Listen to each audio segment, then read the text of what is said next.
தமிழ் உறவுகளுக்கு வணக்கம். சற்று முன் அதிரடியாக நீக்கப்பட்டார் என்ற தலைப்பில் இந்த காணொளியை காண்கிறோம். இந்திய தேர்தல் ஆணையம் தேர்தல் விதிகள் படி 3 ஆண்டுகளுக்கு மேல் ஒரே இடத்தில் பணிபுரிபவர்களை தேர்தலுக்கு முன்பு மாற்ற வேண்டும் என உத்தரவிட்டிருந்தது.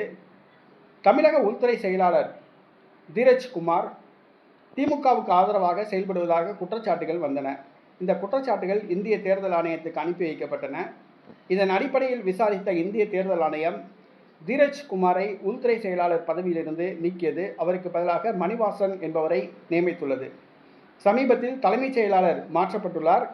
காவல்துறையிலும் இந்திய தேர்தல் ஆணையம் அதிரடி நடவடிக்கைகளை எடுத்துள்ளது. தற்பொழுதுள்ள IAS IPS அதிகாரிகள் திமுகவுக்கு ஆதரவாக செயல்படுகிறார்கள். இந்த குற்றச்சாட்டு இந்திய தேர்தல் ஆணையத்துக்கு சென்ற காரணத்தினால் இந்திய தேர்தல் ஆணையம் அதிரடி நடவடிக்கை எடுத்துள்ளது. பணியில் உள்ள IAS IPS அதிகாரிகள் தேர்தல் நேரத்தில் ஆளுங்கட்சிக்கு ஆதரவாக செயல்படக்கூடாது, நடுநிலையோடு செயல்பட வேண்டும். நடுநிலை தவறக்கூடாது. ஆனால் IAS IPS அதிகாரிகள் நடுநிலை தவறி ஆளுகின்ற திமுகவுக்கு ஆதரவாக செயல்படுவது வருத்தமான ஒன்று. நாளை அதிமுக ஆட்சிக்கு வந்தால் அவர்கள் நிலைமை என்ன என்பதை அவர்களே உணர்ந்து கொள்ள வேண்டும்.